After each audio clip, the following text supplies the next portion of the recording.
तो तुम्हारी माँ को काम से निकाल दूंगी। शबनम की आवाज सुनकर रजिया रसोई से बाहर आती है। बच्चों, तुम लोगों ने सुना नहीं आंटी ने क्या कहा? घर जाओ, मैं अभी आती हूँ। दोनों बच्चे मुंह लटकाकर घर वापस आ जाते हैं। रजिया को बहुत बुरा लग रहा था, लेकिन वो कुछ कर भी नहीं सकती थी। इसी तरह दिन गुजर रहे थे। अब नूरी और सलीम का आलियाना और फैजल के साथ खेलना बंद हो चुका था। ईद से पहले मालकिन से कुछ पैसे मांग लूंगी तो ईद पर बच्चों को कुछ पकवान बनाकर खिलाऊंगी। नूरी के अब्बू के लिए दवाई भी लानी है। धीरे धीरे रमजान का महीना खत्म हो रहा था और ईद आने वाली थी। मालकिन, ईद आने वाली है, थोड़े पैसे मिल जाते तो।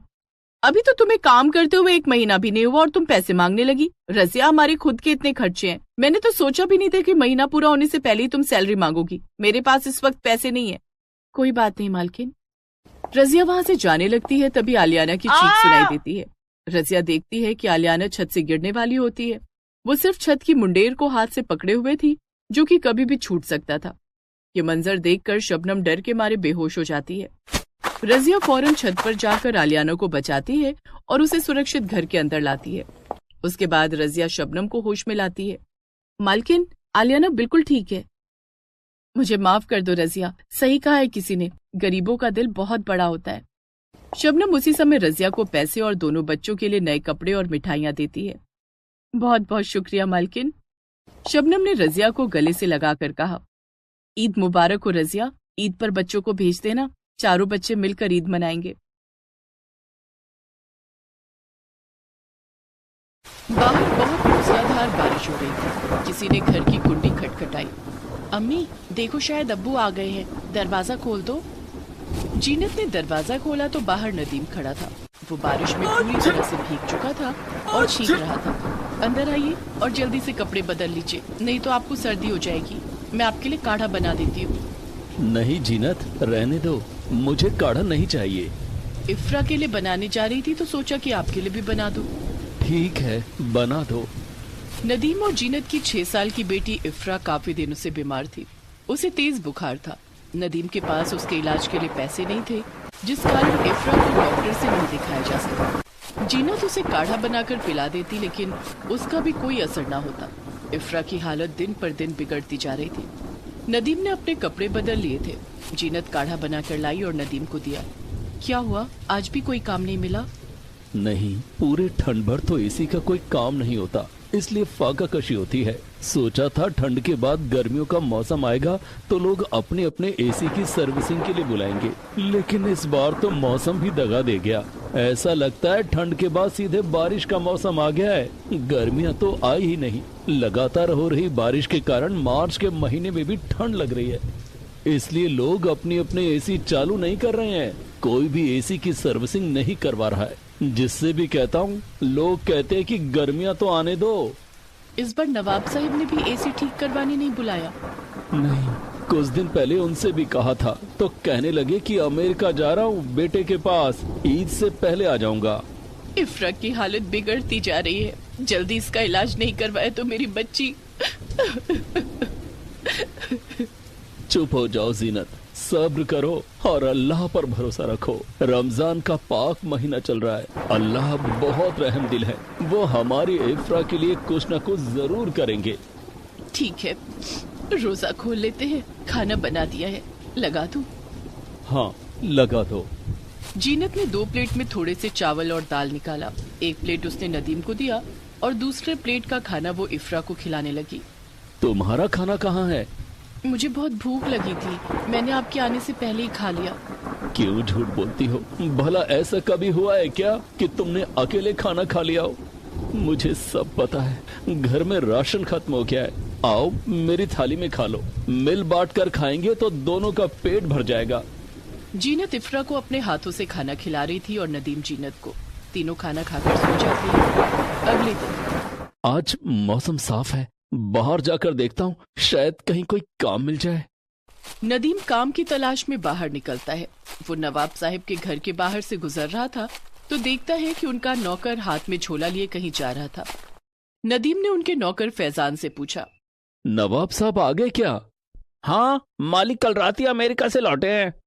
अच्छा, ठीक है।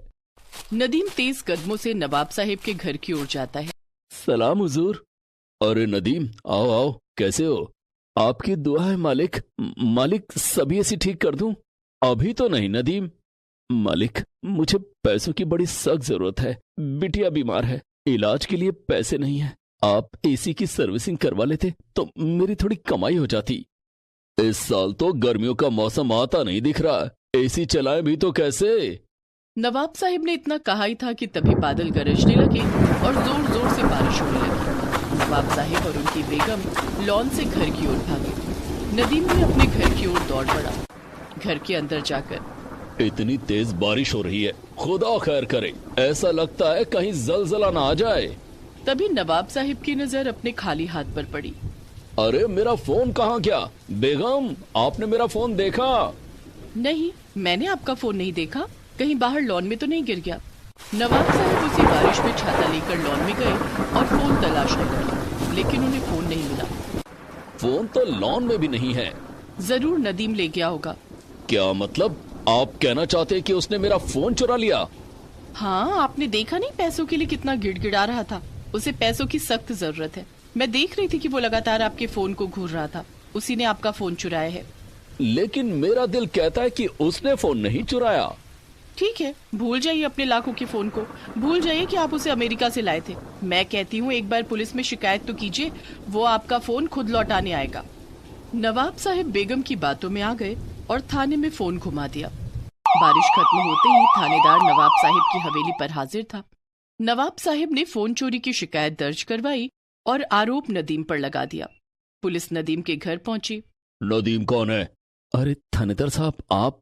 हाँ मैं। चल थाने। लेकिन मैंने क्या किया है? तूने नवाब साहब का इम्पोर्टेड फोन चुराया है। नहीं थानेदार साहब, नवाब साहब को जरूर कोई गलत फहमी हुई है। मैंने चोरी नहीं की। ये सब थाने चलकर कहना। ठीक है, मैं चलने को तैयार हूं, लेकिन मुझे थोड़ी देर की मोहलत दे दीजिए, नमाज पढ़ लूं। ठीक है। नदीम नमाज पढ़ता है और उसके बाद वो थानेदार के साथ थाने चला जाता है। अम्मी, पुलिस क्यों आई थी? अब्बू को कहाँ ले गई है? जीनत ने अपने आंसू पोंछते हुए कहा। तू चिंता मत कर मेरी बच्ची, अब्बू थोड़ी देर में घर आ जाएंगे। जीनत का दिल बहुत घबरा रहा था। बेटी की बिगड़ती हालत और उस पर पति पर चोरी का इल्जाम। या अल्लाह, क्या इतनी मुसीबत कम नहीं थी? पुलिस नदीम को थाने ले जाकर पूछताछ करती है। मैंने कहा ना हुजूर, मैंने कोई चोरी नहीं की है। ये ऐसे नहीं मानेगा, इसकी खातिरदारी करनी ही पड़ेगी। थानेदार नदीम की खूब पिटाई करता है। नदीम रोता गिड़गिड़ाता रहा कि उसने चोरी नहीं की है, लेकिन थानेदार ने उसकी एक न सुनी। इधर नवाब साहिब का नौकर दौड़ा दौड़ा उनके पास आया। अरे फैजान, तू हाफ क्यों रहा है? सब खैरियत तो है? मालिक आपका फोन। ये तुझे कहाँ मिला? आपके कुर्ते की पॉकेट में था। मैं कुर्ता लॉन्ड्री में देने जा रहा था। जब मैंने पॉकेट चेक की तो मुझे फोन मिला।